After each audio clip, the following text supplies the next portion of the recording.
প্রতিদিনের চিন্তা ও প্রার্থনা। 23শে এপ্রিল। দিনের প্রধান চিন্তা।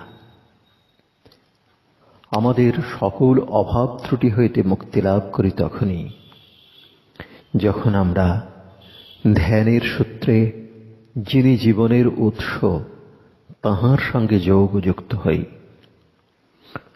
মুখস্থ করা যায়, খোলো তব গৃহদ্বার গবাক্ষ সকল, সূর্যরশ্মি করুক ভিতরে আগমন, রাখিও না বদ্ধ করি গুপ্ত অন্ধকারে তোমার আলয়। মহান্ধ চিন্তার ধারা নিরাশার ব্যথা করিবে না আবার প্রবেশ এই গৃহে আমার। দিব্য জ্যোতির শিখা ঘুচাইবে সব অন্ধকার। উপদেশ।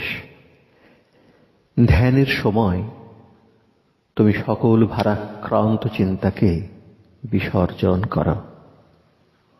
প্রতিদিন যদি কিছুক্ষণ ধ্যান করো এবং এই নিয়ম অভ্যাসে স্খলিত না হও, তবে তুমি দেখিবে তোমার সমস্ত জীবনে এক আশ্চর্য পরিবর্তন আসিয়াছে।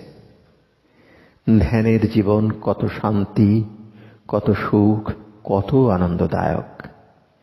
ধ্যান অভ্যাস করিয়া মানুষের আত্মা কি মহিমায় মণ্ডিত হয়। প্রার্থনা।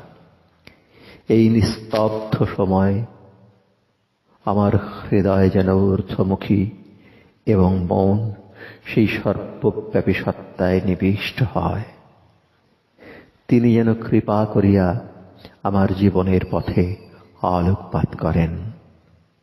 তিনি আমার পথ প্রদর্শক ও নিরাপদ রক্ষাকর্তা। তিনি আমার একমাত্র বন্ধু ও সখা। তিনি ও আমি যে এক, এই অনুভূতি যেন আমি লাভ করি এবং সর্বতোভাবে নিজেকে তাঁহার প্রেমময় নিরাপদ ক্রোড়ে সমর্পণ করিতে পারি।